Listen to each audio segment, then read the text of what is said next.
بسم الله الرحمن الرحيم.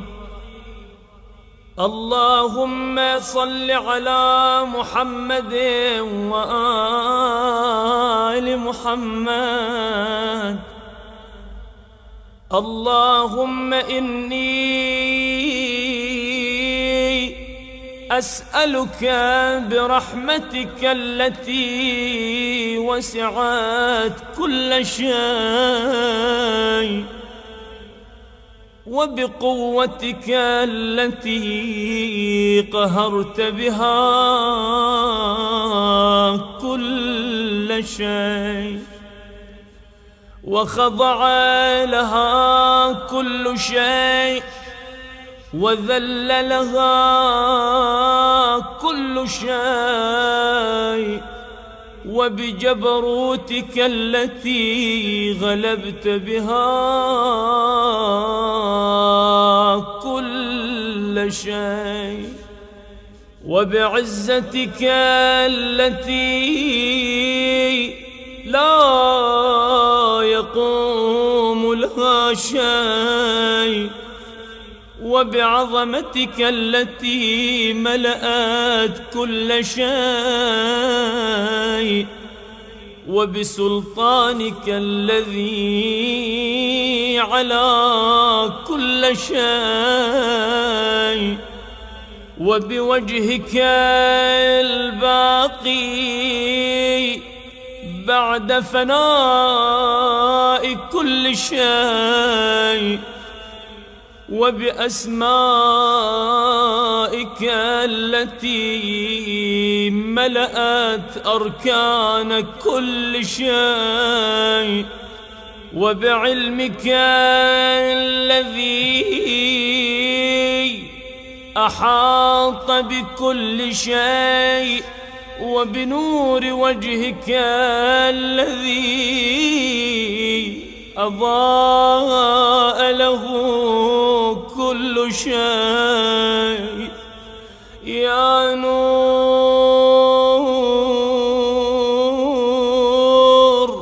يا قدوس يا أول الأولين ويا آخر الآخرين. اللهم اغفر لي الذنوب التي تهتك العصام. اللهم اغفر لي الذنوب التي تنزل النقام. اللهم اغفر لي الذنوب التي تغير النعم. اللهم اغفر لي الذنوب التي تحبس الدعاء. اللهم اغفر لي الذنوب التي تنزل البلاء. اللهم اغفر لي كل ذنب أذنبته وكل خطيئة أخطأتها. اللهم إني أتقرب إليك بذكرك وأستشفع بك إلى نفسك وأسألك بجودك أن تدنيني من قربك وأن توزعني شكرك وأن تلهمني ذكرك. اللهم إني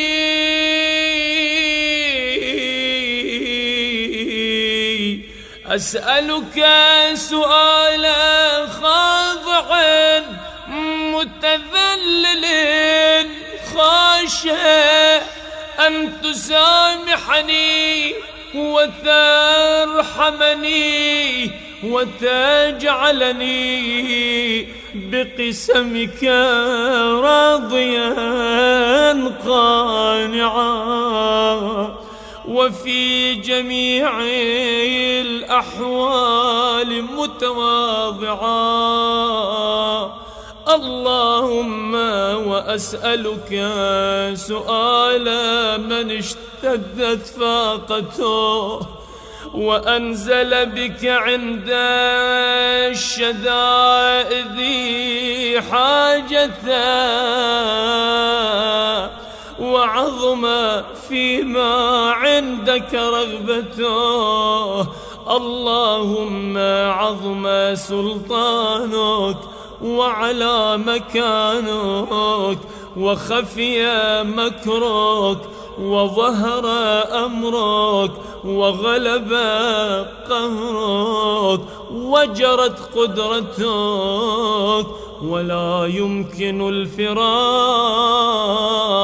من حكومتك. اللهم لا أجد لذنوبي غافرا ولا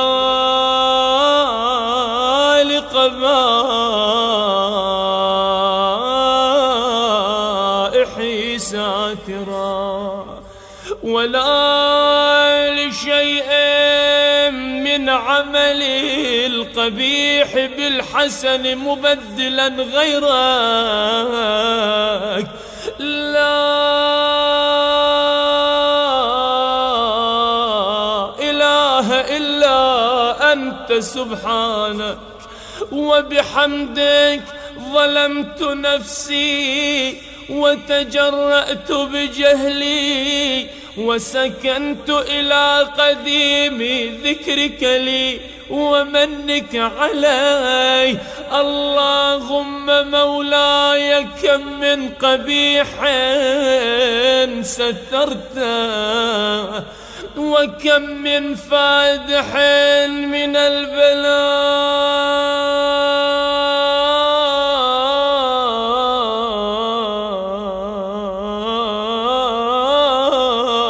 أقلته وكم من عثار وقيته وكم من مكروه دفعته وكم من ثناء جميل لست أهلا له نشرته. اللهم عظم بلائي وأفرط بي سوء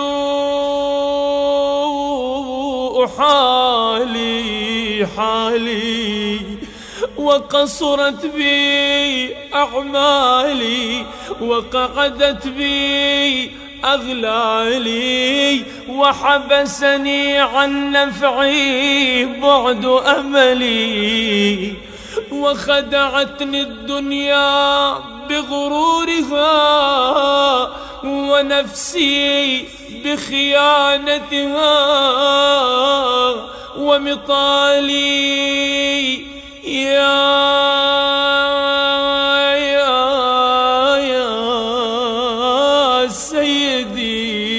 سيدي فأسألك بعزتك ألا يحجب عنك دعائي سوء عملي وفعالي، ولا تفضحني بخفي ما اطلعت عليه من سري، ولا تعاجلني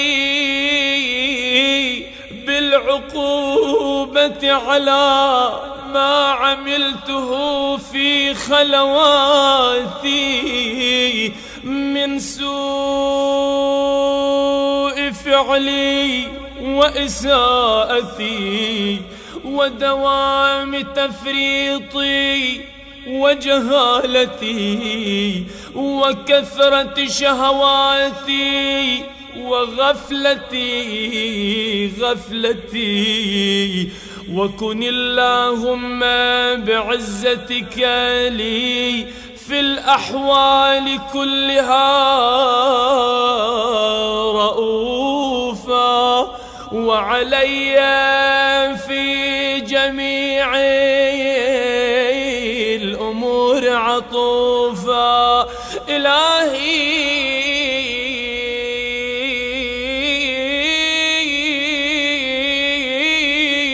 وربي من لي غيرك، إلهي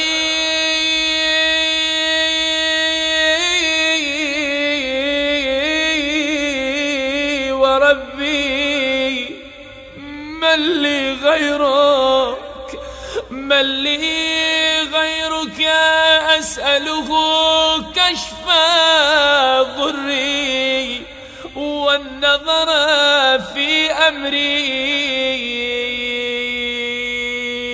إلهي أجريت علي حكما اتبعت فيه هوى نفسي، ولم أحترس فيه من تزيين عدوي، ولم أحترس فيه من تزيين عدوي، فغرني بما أهوى وأسعده على ذلك القضاء، فتجاوزت بما جرى علي من ذلك بعض حدودك، وخالفت بعض أوامرك، فلك الحجة علي في جميع ذلك، ولا حجة لي فيما جرى علي فيه قضاؤك، وألزمني حكمك وبلاؤك. وقد أتيتك يا إلهي بعد تقصيري وإسرافي على نفسي، معتذرا نادما منكسرا، مستقيلا مستغفرا منيبا، مقرا مذعنا معترفا، لا أجد مفرا مما كان مني ولا مفزعا أتوجه إليه في أمري غير قبولك عذري وإدخالك إياي في سعة من رحمتك. اللهم فاقبل عذري وارحم شدة ضري، وفكني من شد وثاقي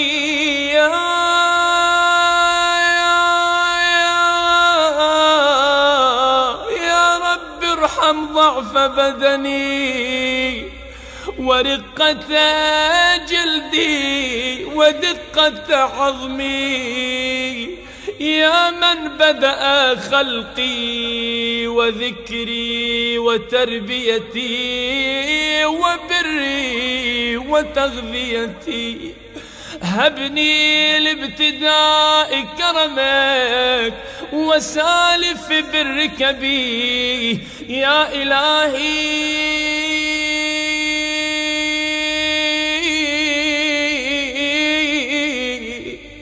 وسيدي وربي أتراك معذبي بنارك بعد توحيدك، وبعدما انطوى عليه قلبي من معرفتك، ولهج به لساني من ذكرك، واعتقده ضميري من حبك، وبعد صدق اعترافي ودعائي خاضعا لربوبيتك، هيهات أنت أكرم من أن تضيع من ربيته، أو تبعد من أدنيته، أو تشرد من آويته، أو تسلم إلى البلاء من كفيته ورحمته. وليت شعري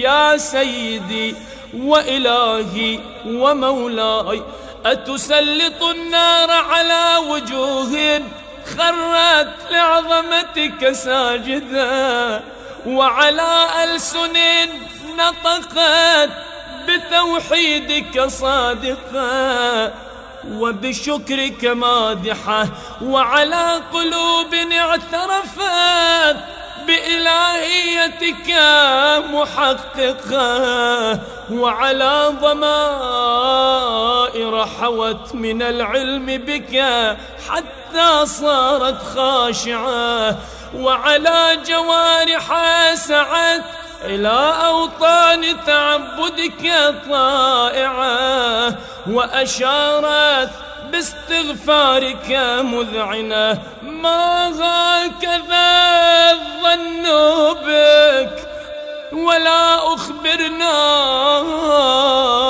بفضلك عنك يا كريم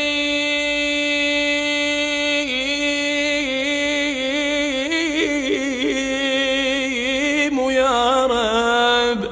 وأنت تعلم ضعفي عن قليل من بلاء الدنيا وعقوباتها، وما يجري فيها من المكاره على أهلها، على أن ذلك بلاء ومكروه قليل مكثاه، يسير بقاؤه، قصير مدته. فكيف احتمالي لبلاء الآخرة وجليل وقوع المكاره فيها، وهو بلاء تطول مدته ويدوم مقامه ولا يخفف عن أهله، لأنه لا يكون إلا عن غضبك وانتقامك وسخطك، وهذا ما لا تقوم له السماوات والأرض. يا سيدي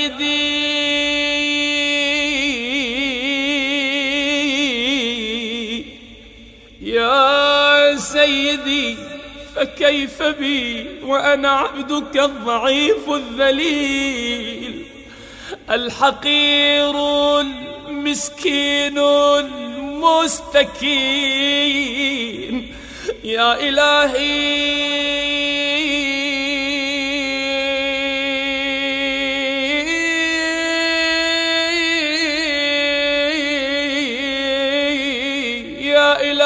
وربي وسيدي ومولاي، لأي الأمور إليك أشكو، لأي الأمور إليك أشكو، ولما منها أضج وأبكي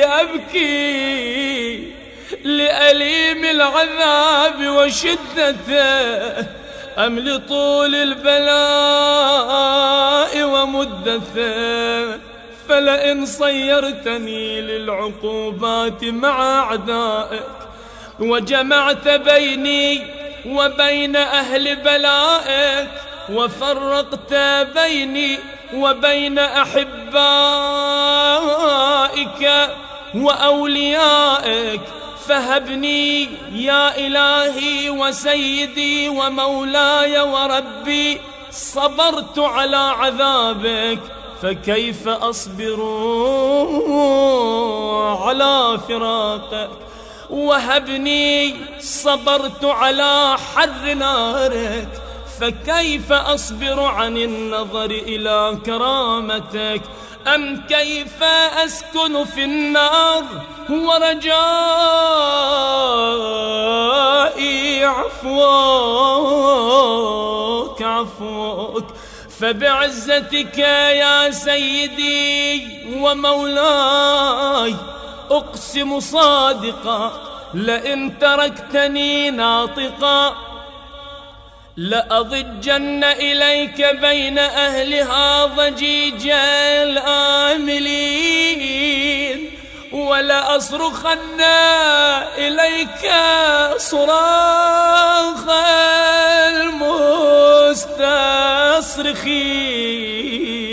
المستصرخين، ولأبكين عليك بكاء الفاقدين، ولأنادينك أين كنت يا ولي المؤمنين؟ يا غاية آمال العارفين، يا غياث المستغيثين، يا حبيب قلوب الصادقين، ويا إله العالمين. أفتراك سبحانك يا إلهي وبحمدك تسمع فيها صوت عبد مسلم سجن فيها بمخالفته وذاق طعم عذابها بمعصيته، وحبس بين أطباقها بجرمه وجريرته، وهو يضج إليك ضجيج مؤمل لرحمتك، ويناديك بلسان أهل توحيدك، ويتوسل إليك بربوبيتك يا مولاي.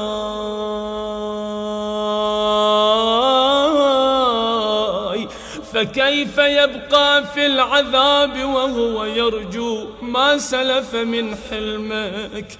أم كيف تؤلمه النار وهو يأمل فضلك ورحمتك؟ أم كيف يحرقه لهيبها وأنت تسمع صوتا وترى مكانا؟ أم كيف يحرقه لهيبها وأنت تسمع صوتا وترى مكانا؟ أم كيف يشتمل عليه زفيرها وأنت تعلم ضعفا؟ أم كيف يتقلقل بين أطباقها وأنت تعلم صدقا؟ أم كيف تزجره زبانيتها وهو يناديك يا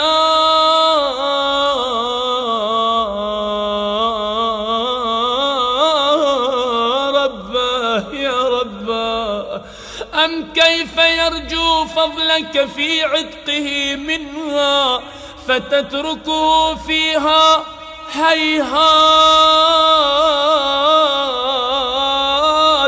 ما ذلك الظن بك ولا المعروف من فضلك ولا مشبه لما عاملت به الموحدين من برك وإحسانك.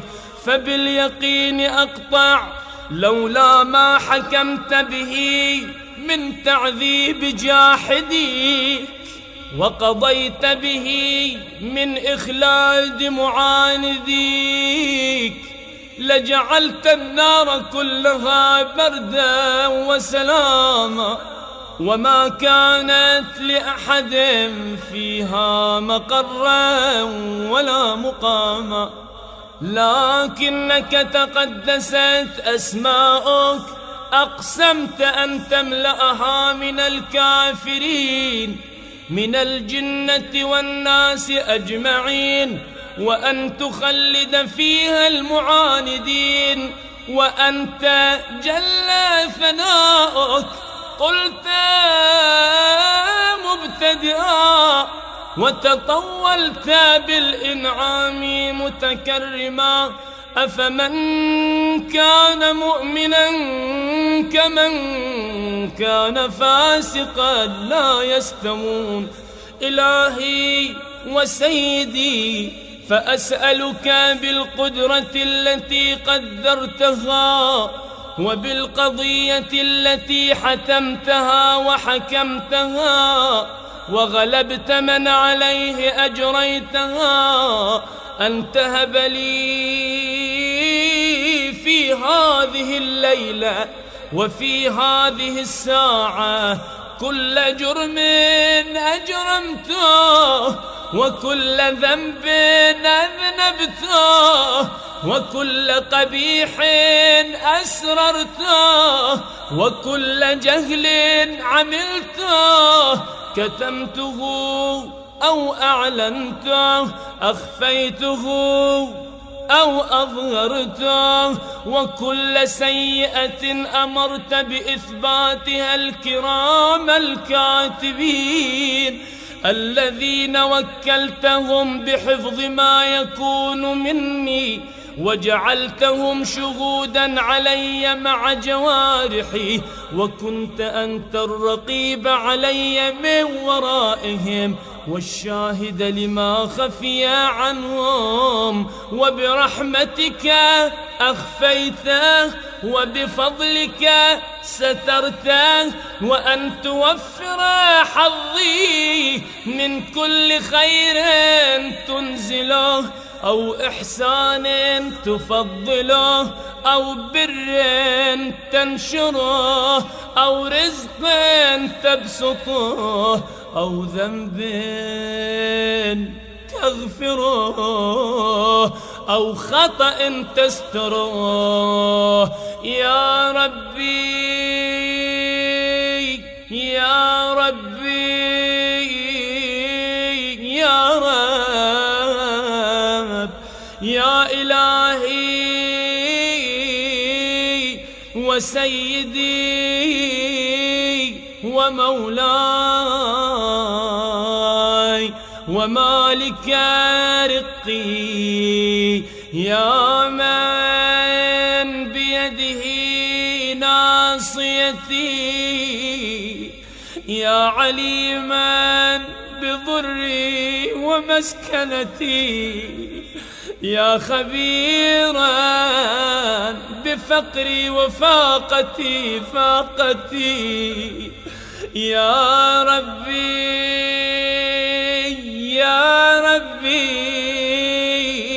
يا رب، أسألك بحقك وقدسك وأعظم صفاتك وأسمائك أن تجعل أوقاتي في الليل والنهار بذكرك معمورة وبخدمتك موصولة، وأعمالي عندك مقبولة، حتى تكون أعمالي وأورادي كلها وردا واحدا، وحالي في خدمتك سرمدا. يا سيدي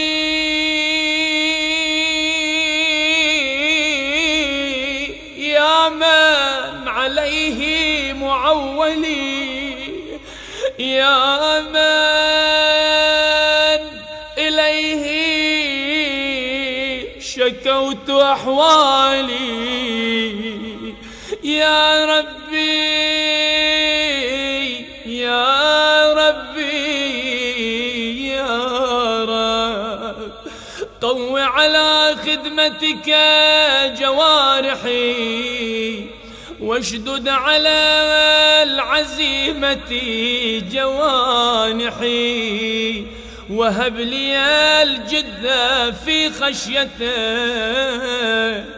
والدوام في الاتصال بخدمتك حتى أسرح إليك في ميادين السابقين وأسرع إليك في المبادرين، وأشتاق إلى قربك في المشتاقين،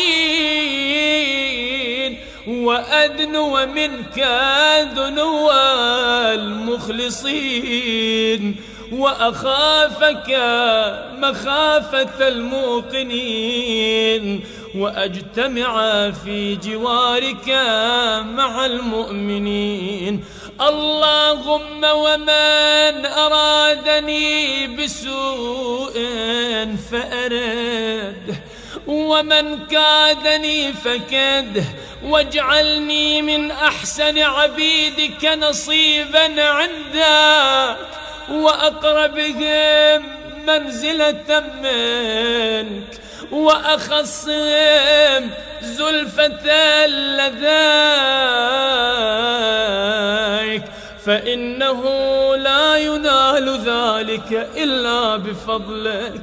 وجد لي بجودك، واعطف علي بمجدك، واحفظني برحمتك، واجعل لساني بذكرك لهجا، وقلبي بحبك متيما، ومن علي بحسن إجابتك، وأقلني عثرتي، واغفر زلتي، فإنك قضيت على عبادك بعبادتك، وأمرتهم بدعائك، وضمنت لهم الإجابة، وضمنت لهم الإجابة، وضمنت لهم الإجابة.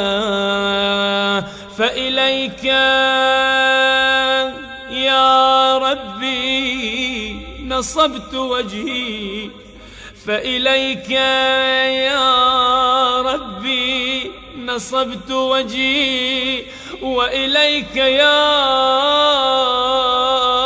ربي مددت يدي، فبعزتك استجب لي دعائي، وبلغني مناي، ولا تقطع من فضلك رجائي، واكفني شر الجن والإنس من أعدائي. يا سريع الرضا اغفر لمن لا يملك إلا الدعاء، فإنك فعال لما تشاء. يا من اسمه دواء وذكره شفاء وطاعته غنى، ارحم من رأس ماله الرجاء وسلاحه البكاء.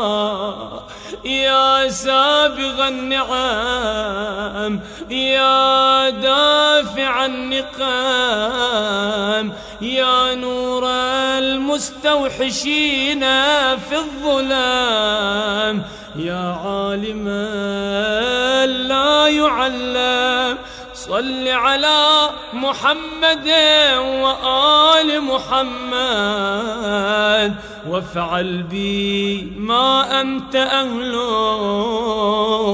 وصلى الله على رسوله والأئمة الميامين من آله، وسلم تسليما كثيرا.